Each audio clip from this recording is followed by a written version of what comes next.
विद्यार्थी भाइबहनीहरू आजको यस क्लासमा स्वागत छ। म हो Vishnu Bhushal, mathematics and science सहजकर्ता। आज हामी कक्षा 10को सेट अन्तर्गत रहेर कार्डिनालिटी अफ थ्री सेट्सको बारेमा छलफल गर्छौँ।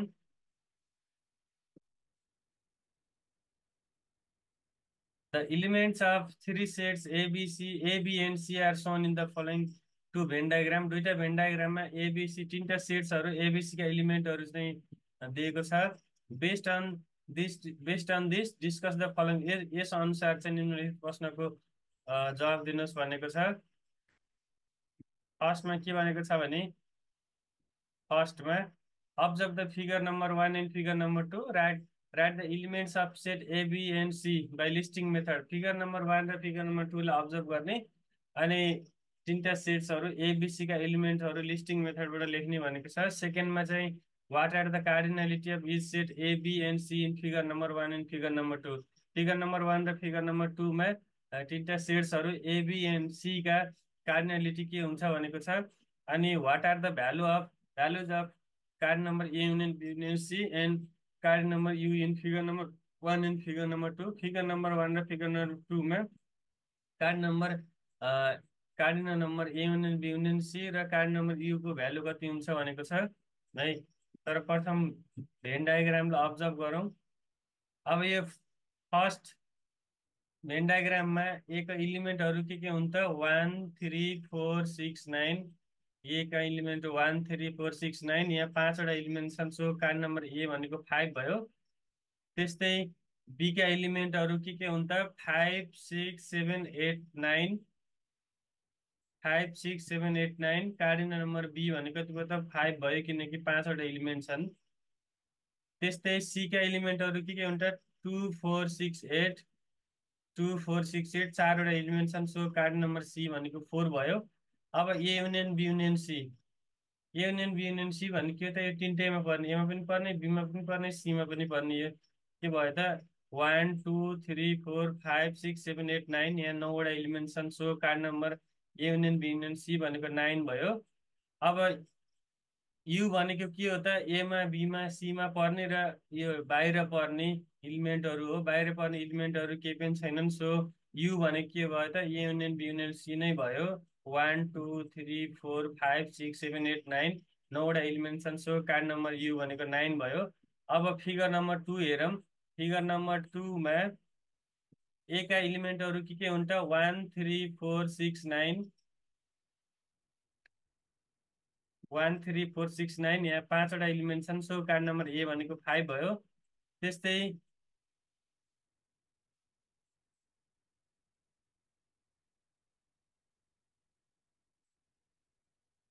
त्यस्तै बी का इलिमेन्टहरू के हुन्छ 5 6 7 9। 5 6 7 9, यहाँ चारवटा इलिमेन्ट छन्। सो कार्ड नम्बर बी भनेको 4 भयो। त्यस्तै सी का इलिमेन्टहरू के हुन्छ 2 4 6 हो। 2 4 6 तीनटा इलिमेन्ट छन्। सो कार्ड नम्बर सी भनेको कति भयो त 3 भयो। अब A union B union C भनेको त यो तिनटैमा पर्ने, यो तिनटैमा पर्ने इलिमेन्टहरूलाई लेख्दाखेरि मिलाएर लेख्दा के भयो त 1 2 3 4 5 6 7 अनि 9, यहाँ आठवटा इलिमेन्ट छन्। So card number A union B union C भनेको कति भयो त 8 भयो। अब यु भनेको के हो त यु भनेको एमा बीमा सीमा पर्ने र यो बाहिर पर्ने हो। बाहिर पर्ने इलिमेन्टहरू के हुन् त 8 र 10 हुन्। सो यु भनेको 1 2 3 4 5 6 7 8 9 10 भयो। 10वटा इलिमेन्ट छन्। सो कार्ड नम्बर यु भनेको कति भयो त 10 भयो। अब केही फर्मुलाको बारेमा छलफल गरौँ। यदि एबिसी चाहिँ ओभरल्यापिङ सेट हुन् भने यो डायग्राम अनुसार चाहिँ निम्नलिखित रिलेसनहरू लेख्न सकिन्छ। फर्स्टमा कार्य number N not A intersection B. कार्य number N not A intersection B भने के हो त ए र बीमा मात्र पर्ने। यो कसरी निकालिन्छ त यो टोटलमा चाहिँ यो पार्ट सब्ट्र्याक्ट गरेर कार्य number N not A intersection B भने कति भयो त कार्य number A intersection B minus कार्य number A intersection B intersection C भयो।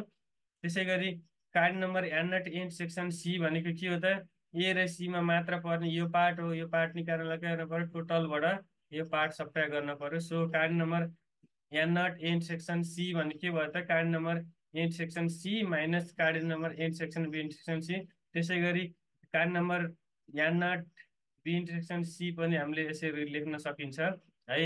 अब कार्य नम्बर ए भनेको के हो त? ए भनेको त यो टोटल पार्ट हो, किनभने कुन कुन पर्छ, यो पार्ट प्लस यो पार्ट प्लस यो पार्ट प्लस यो part. So card number A भनेको के भयो त? Card number N not A plus card number N not intersection B plus card number N not intersection C plus card number N N intersection B intersection C भयो। त्यसै गरी बीलाई पनि हामीले यसै गरी लेख्न सकिन्छ है।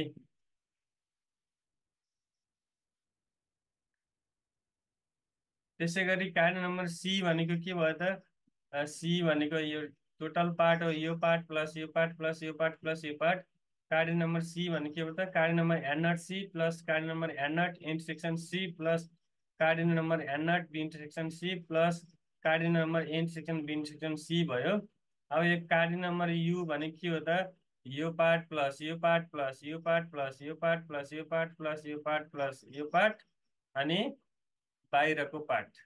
बाहिरको पार्ट भने के हो त? Card number A union B union C को कम्प्लिमेन्ट। कार्ड नम्बर यू भनेको card number N not A plus card number N not B plus card number N not C plus card number N not intersection B plus card number N not intersection C plus card number N not intersection C plus card number N intersection B intersection C plus card number N A union B union C को complement भयो है।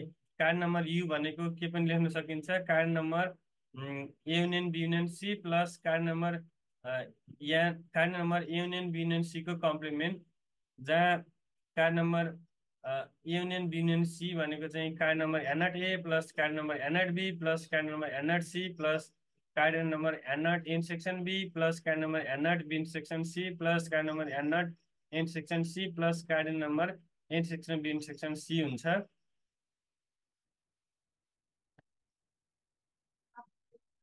भिडियोलाई चाहिँ अन्तिमसम्म हेरिदिनु भएकोमा धन्यवाद। हामी अर्को क्लासमा चाहिँ प्रब्लम रिलेटेड थ्योरी सेटहरू लिएर आउनेछौँ। हस्त, धन्यवाद।